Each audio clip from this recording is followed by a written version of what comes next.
I recognize myself for 5 minutes. Mr. Gutierrez, this morning I was proud to introduce the returning SBA to Main Street Act, companion bill to Chairwoman Ernst's bill in the U.S. Senate.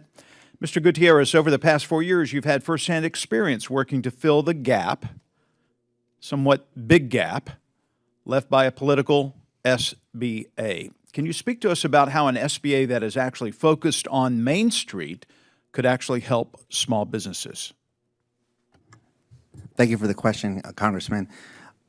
You know, having SBA focus on what the mission and values of SBA should be on supporting small businesses is crucial.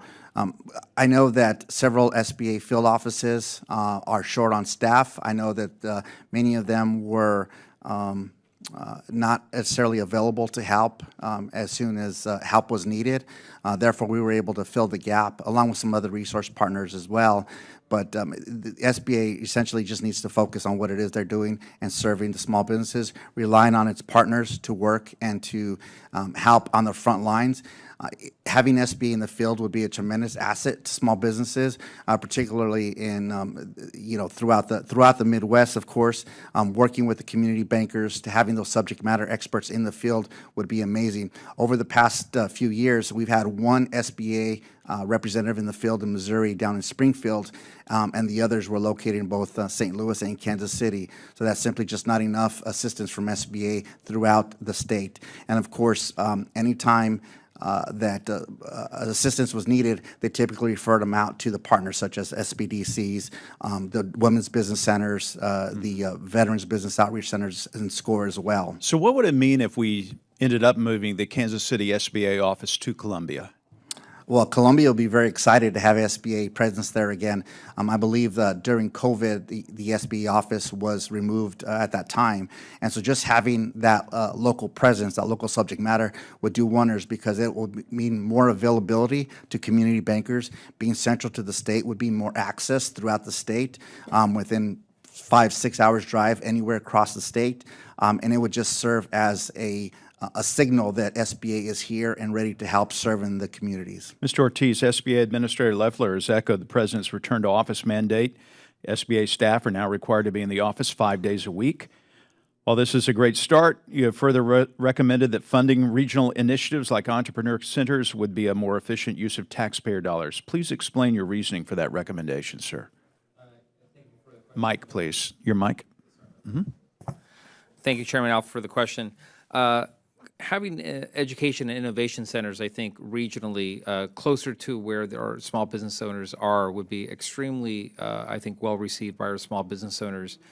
I doubt that there are too many small business entrepreneurs out there in, let's say, Des Moines, Iowa, that decide, hey, I want to start my own small business. Let me get on a plane, fly up to D.C., and enter the halls of SBA to help me do that. They need them there. They need where they are, where the ideas are. We need to bring those resources to the people, where the people are, not here in D.C.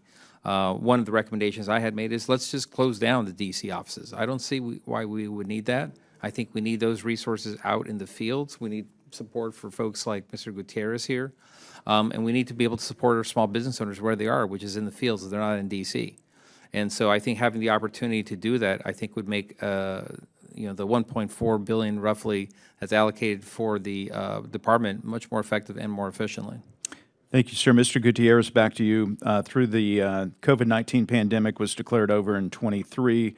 Community Navigators programs continue well into 2025. In fact, that program's set to sunset 9 months from now.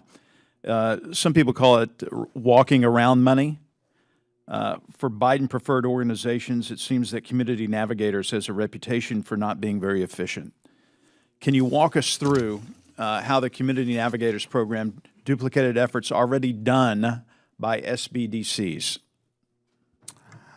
So my understanding with the Community Navigators program is that each state was allocated a certain amount of funding, and it was granted towards a certain NGO or nonprofit. And to be quite honest with you, the SBDCs in several states actually hosted the Navigators program.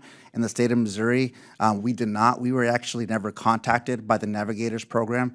I cannot speak to any type of results or any type of information produced by the Navigators program other than we knew they were there somewhere in Missouri. And I don't even know if they're staffed anymore. So as far as duplication of efforts, We were doing that all along for 43 years. We'll be doing it for another 43 years. Thank you.